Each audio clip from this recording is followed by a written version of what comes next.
The local... G'day, mate. G'day. You all right to go? Great day for it, that's great. They may look like the Blues Brothers, but they're known as the Red Tape Busters. Two public servants who switch sides to help small business battle bureaucracy.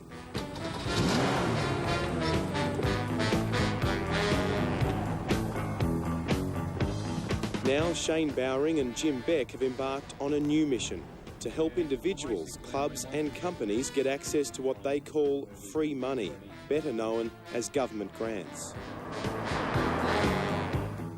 Every state government has funding grants available.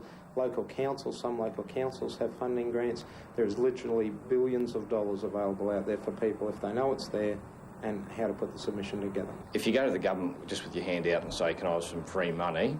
Well, the chances will be that the answer will be no. We've come up with a kit that goes on to existing sprayers to overcome the problem of runoff down into excess spray running off in the ground and going into waterways. Glenn Kenny wants assistance to develop and market his irrigation invention. Shane and Jim are confident they can help by accessing some funds. In the agricultural industry, federal government has $309 million available.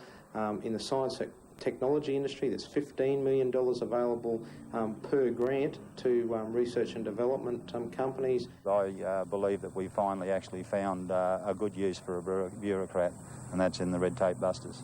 They're the good guys? They're the good guys. Every little bit helps when you're opening up a new business. And the first 12 months or so of opening a business is the hardest part. That's your big stumbling block. Andrew Congers has hired the Red Tape Busters too. Bank managers like the idea as well, that you've got some sort of assistance whilst you're at work.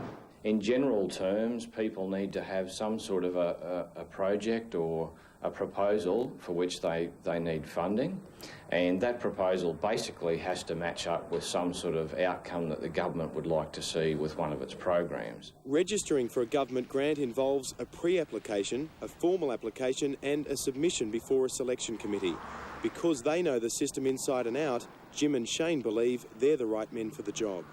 You need to have the best submission possible because it's a bit like a job application. If you don't meet the criteria best and have the best proposal, well, you miss out. The government also probably doesn't want to publicise the fact that there's all this money there and be swamped with applications. I definitely need this sort of help. We don't have the time to resource. We've tried every avenue we know, and this is the answer to my prayers. I'm sure it is. They're very good girls, Zoe. Meryl Pappas says even though the Queensland Rhythmic Gymnastics Academy trains elite athletes, it doesn't receive a cent of government funding. We have applied to every source that we can think of, but unsuccessfully. We continue to have girls representing the country. 12 times internationally is quite a feat that a lot of people with funding and sponsors never get to do.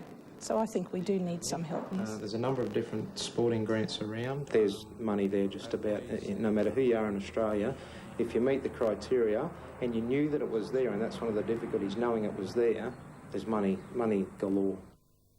Ben Fordham reporting there. And the Red Tape Busters are even being hired by the bureaucrats themselves, helping some councils apply for state and federal grants.